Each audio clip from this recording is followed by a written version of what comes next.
నమస్కారం శ్రీ సత్య ప్రేక్షకులకి శుభోదయం. ముందుగా మీకు మీ కుటుంబ సభ్యులకి అందరికీ కూడా శ్రీ సత్య కేబుల్ యాజమాన్యము సిబ్బంది తరపున నూతన ఆంగ్ల సంవత్సర శుభాకాంక్షలు. మరి ఈరోజు కార్యక్రమంలో ప్రధాన దినపత్రికలోని ముఖ్యమైన వార్తలను విశ్లేషించుకున్న కార్యక్రమంలో కాఫీ టైమ్ సిపెన్సీకి స్వాగతం. ఈరోజు మనతో ఉన్నారు సీనియర్ జర్నలిస్ట్ పొన్నూరు వెంకట శ్రీనివాసరావు గారు. మరి వారి ముఖ్యమైన విశేషాలు ఏంటో చూద్దాం. నమస్కారం గురుగారు. Good morning. Very good morning. మీరు కూడా ఈ సంవత్సరం విజయవంతంగా గడపాలని కోరుకుంటున్నాం. థ్యాంక్ యూ ఇలియాస్ గారు, మీరు కూడా రండి సార్, ఒకసారి స్క్రీన్లోకి రండి. ఈ సంవత్సరం కూడా మీరు మమ్మల్ని అందంగా చూపించి విజయవంతమైనటువంటి కార్యక్రమాలన్నీ మనం సత్య కేబుల్కి ప్రేక్షకులకు అందించాలని మీకు నూతన సంవత్సర శుభాకాంక్షలు తెలియజేస్తున్నాం. అలానే మన సత్య కేబుల్ ప్రేక్షకులందరికీ కూడా యాజమాన్యం తరపున, మా సిబ్బంది తరపున, అందరి తరపున కూడా నూతన సంవత్సర శుభాకాంక్షలు తెలియజేస్తున్నాం. ఓకే సార్, మరి ఈరోజు మన చక్కగా మన కార్యక్రమాన్ని ఎడిటింగ్ చేస్తున్నటువంటి సుందరం గారికి నూతన సంవత్సర శుభాకాంక్షలు తెలియజేస్తున్నాం. వారు కూడా సిబ్బంది మొత్తానికి శుభాకాంక్షలు. ఓకే సార్, మనం ఒకసారి హెడ్లైన్ చూద్దాం, తర్వాత మన ప్రకాశం జిల్లా వార్తలకు వెళ్దాం సార్. సో ముందుగా సాక్షిలో చూస్తే, ఇది విశ్వసనీయత, న్యూ ఇయర్ గిఫ్ట్గా నేటి నుంచి పింఛన్ 3,000 రూపాయలు. ప్రతి అడుగులో నమ్మకాన్ని పెంచిన ముఖ్యమంత్రి వైఎస్ జగన్. సో మండలాల వారీగా ఈ నెల 8 వరకు పండుగ వాతావరణంలో పెంచిన పింఛన్ల పంపిణీ. ఓకే. ఇక వికసిత్ ఆత్మనిర్భర్ స్ఫూర్తి ఈ ఏడాది కొనసాగాలి. 2023లో భారత్ ఎన్నో ప్రత్యేక ఘనతలు సాధించింది. 2024లో ఫిట్ ఇండియా మన లక్ష్యం కావాలి.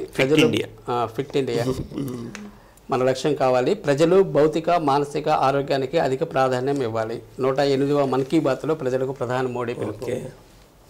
ఇక ఇండియాలో పొత్తు చిచ్చు, సీట్ల పంపకాలపై కూటమి పక్షాలతో కాంగ్రెస్ చర్చలు. బెంగాల్, బీహార్, మహారాష్ట్రలో అసంతృప్తులు. ప్రధానమైన పార్టీలు విభేదించాయి. ఇక లేఖ రాయాల్సింది స్కిల్స్ క్యాంప్ అయినా, రాష్ట్రంలో ఇల్లు వాకిలి లేనోళ్ళు లేఖలు రాయడమేనా, మంత్రి జోగి రమేష్. ఇక పొలం నుంచి మార్కెట్కు, రైతుల రవాణా కష్టాలకు చెల్లుచేటి, వ్యవసాయ ఉత్పత్తుల తరలింపులకు పెద్ద ఎత్తున మౌలిక వసతులు. ఇక ఇవి సార్ సాక్షిలో వచ్చిన ప్రధాన వార్తలు. ఇక ఆంధ్రజ్యోతిలో చూస్తే, ప్లీజ్ ఏపీకి రావద్దు చెల్లి, షర్మిలకు జగన్ రాయవారం. బాబాయ్ సుబ్బారెడ్డికి పురమాయింపు, బుజ్జగించేందుకు వైవి ప్రయత్నం. విశాఖలో గ్యాంగ్ రేప్, 17 ఏళ్ల బాలికపై 10 మంది అత్యాచారం, ప్రేమించిన ప్రియుడే వంచాడు. స్నేహితులతో కలిసి ఆమెపై అఘాయిత్యం. దారుణం సార్ అది. ఇక గుట్టిగా దోపిడీకి షురు, ఇసుక ఒప్పందాల్లో జగన్ నాటకం. డిసెంబర్ 11న ప్రతిమ జీసీ కేసుతో అగ్రిమెంటు. ప్రభుత్వం ముద్దు నిద్ర వేడాలి, నిదానాలతో హోరెత్తించిన అంగన్వాడీలు. నడి రోడ్డుపై ఆటలు పాటలు నృత్యాలు. ఇక డిస్కంలపై పెనుభారం, పీపీఏల రద్దుతో 16,000 కోట్ల అప్పు. ఇవి సార్ ప్రధానంగా వచ్చిన వార్తలు స్టేట్లో.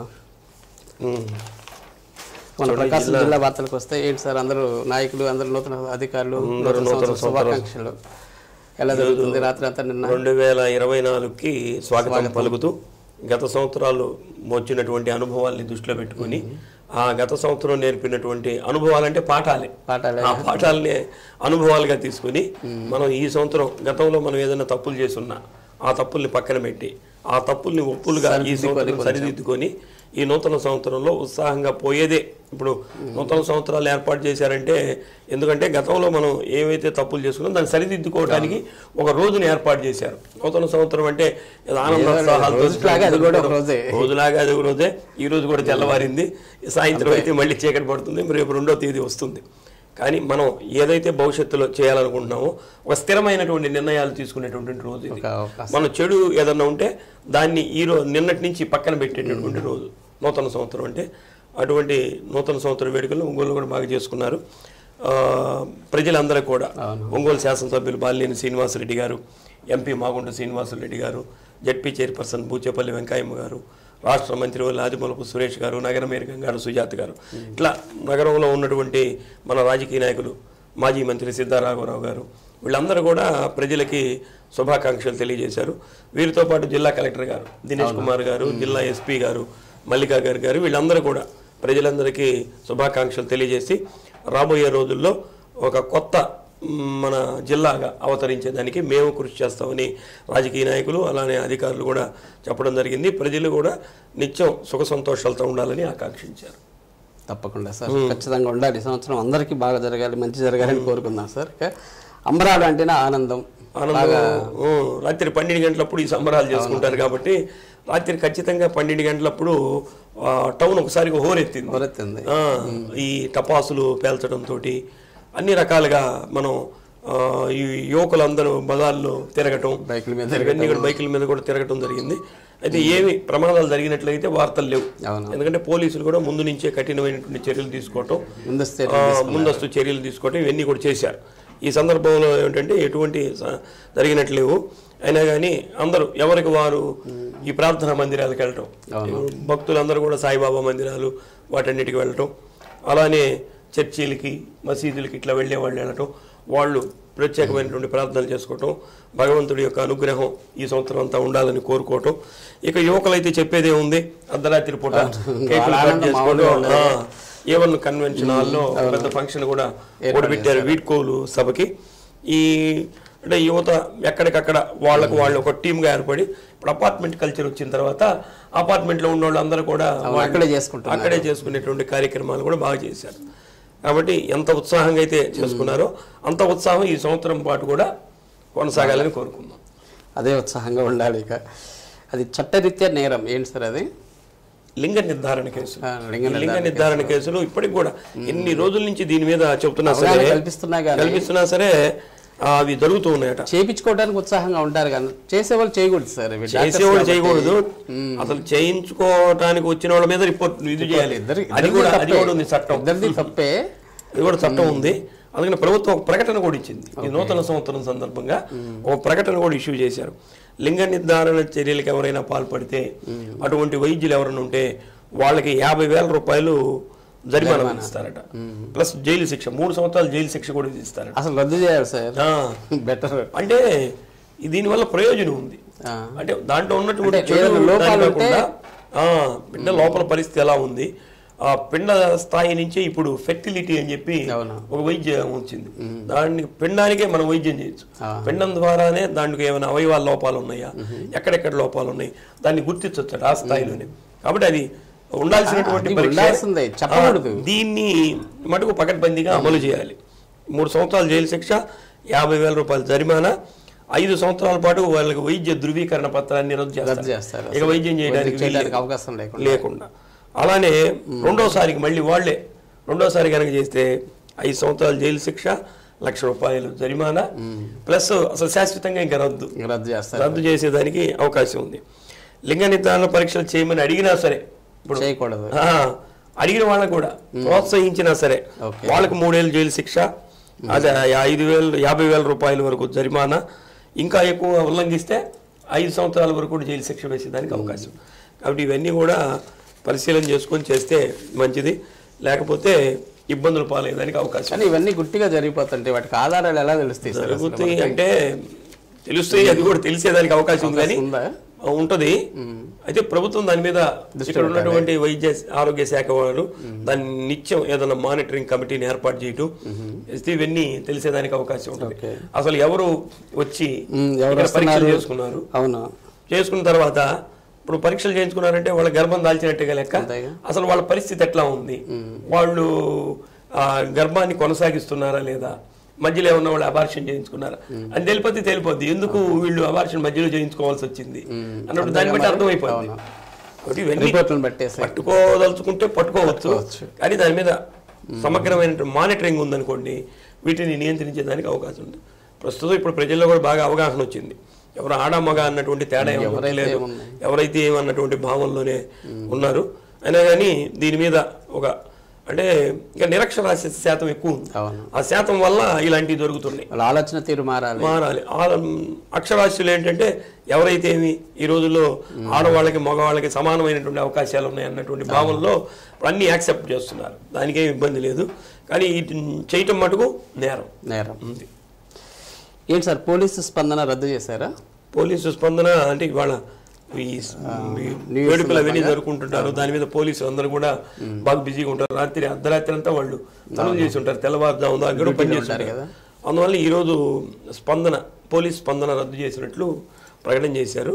అంటే ఇవాళ ఏం పబ్లిక్ హాలిడే ఏం కాదు, అయినా కానీ ఈ సందర్భంగా దాన్ని రద్దు చేశారు. మామూలు ప్రకాశం భవనంలో ఉండేది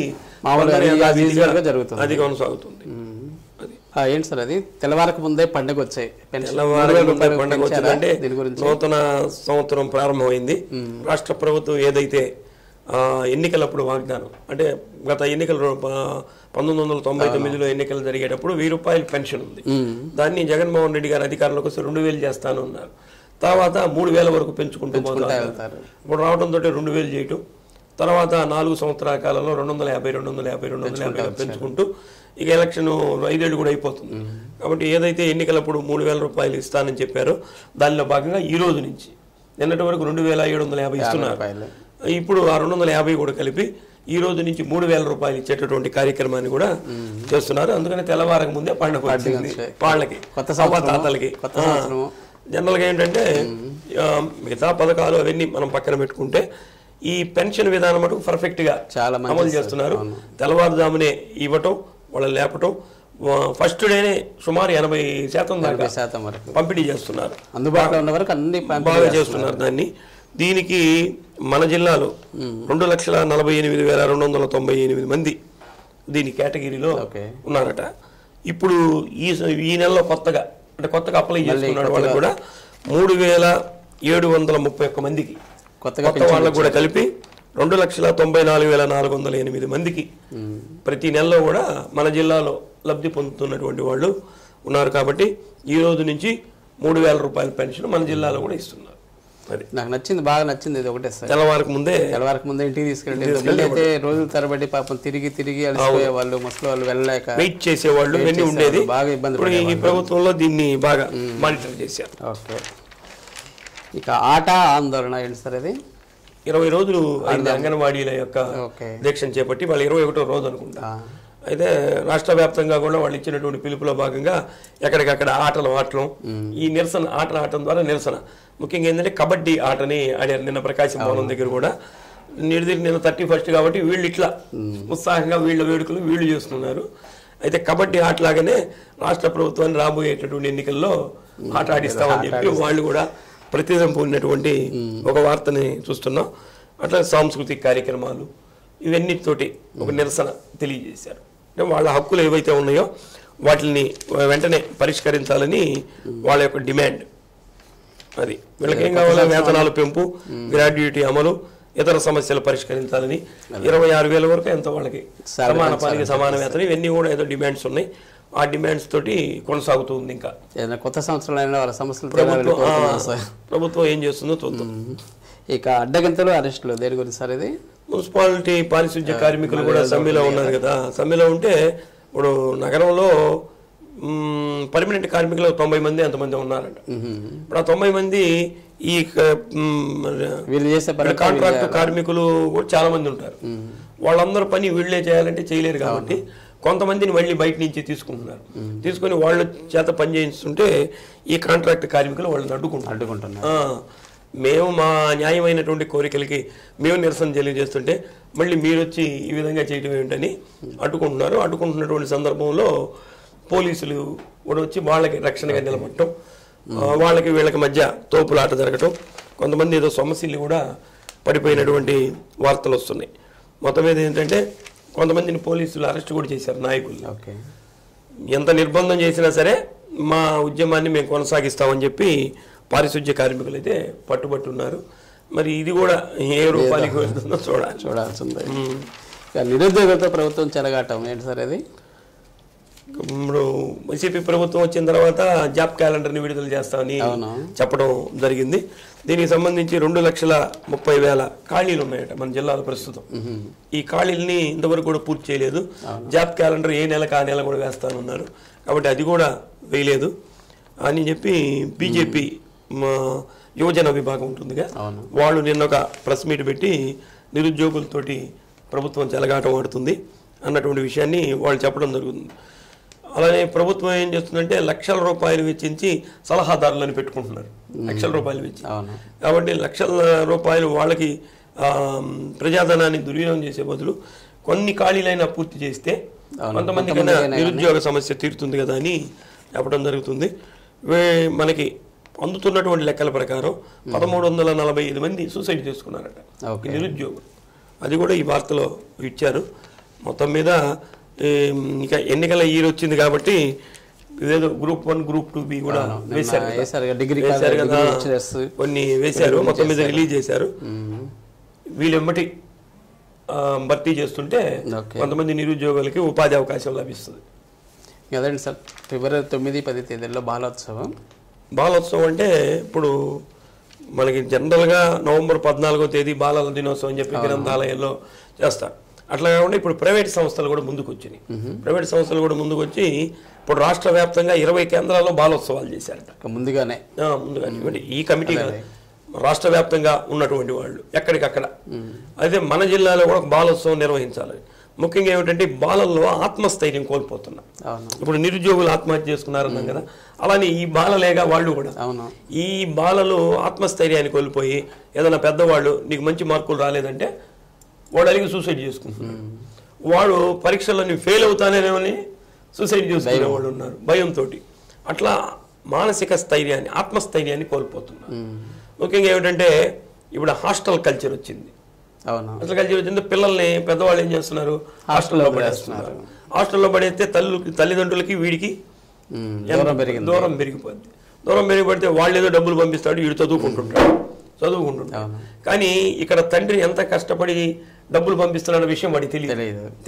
ఇక్కడ ప్రత్యక్షంగా ఇంట్లో చదువుతుంటే నాన్న ఎన్ని గంటలకి ఇంటికి వస్తున్నాడు, ఎంత కష్టపడుతున్నాడు, ఏం పని చేస్తున్నాడు తెలుస్తుంది.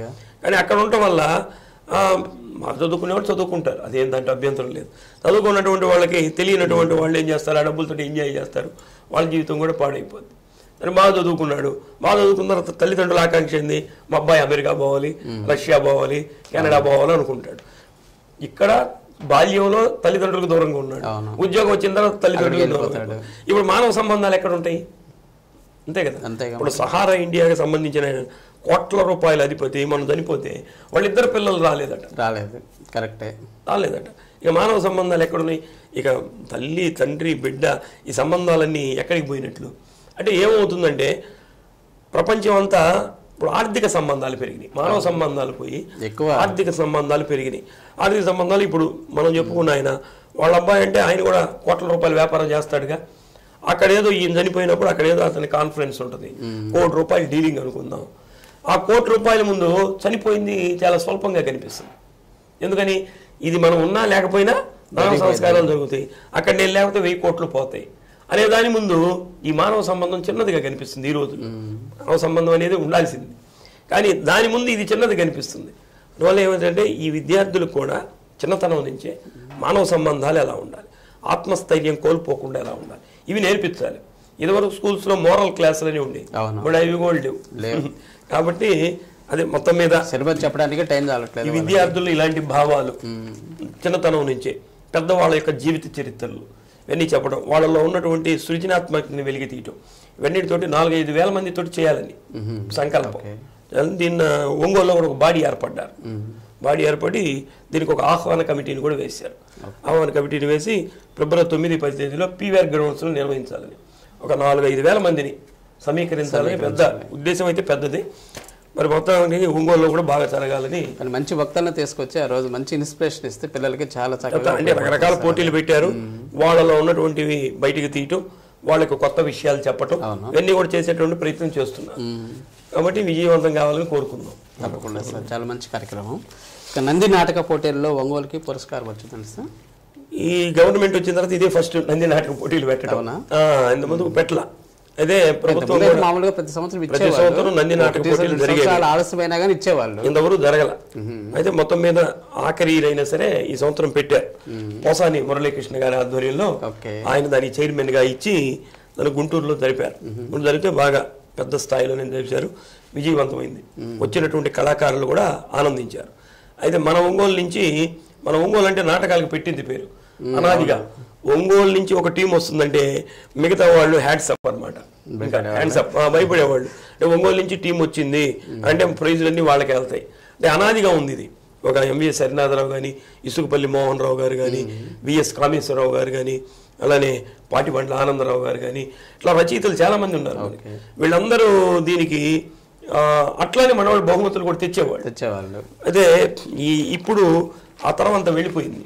ఇప్పుడు మనకి పండు ఆర్ట్ క్రియేషన్స్ అని చెప్పి కొప్పోల్లో ఒక సంస్థ ఉంది. వాళ్ళు పక్కింటి మొగుడు అన్నటువంటి నాటికి ఆడారు. అది సెలెక్ట్ అయింది, ఒకటే సెలెక్ట్ అయింది మన ఒంగోలు నుంచి, మన జిల్లా నుంచి కూడా. దాంట్లో ఉత్తమ హాస్య నటుడిగా శాషయ్య గారని నిన్న ఆయన ఉత్తమ హాస్య నటుడిగా ఆ నంది అవార్డు తీసుకొచ్చారు. గతంలో కూడా మనకి నంది అవార్డులు చాలా వచ్చినాయి, బంగారు నంది అవార్డులు కూడా వచ్చినాయి. కాబట్టి ఒంగోలుకి ఒక చరిత్ర ఉంది. మొత్తం మీద ఈ నంది అవార్డులో కూడా ఒంగోలుకి ఒక నంది అవార్డును తీసుకొచ్చినటువంటి వెంకట శేషయ్య గారికి మనం సత్యాన్యూస్ నుంచి అభినందనలు తెలియజేస్తాం.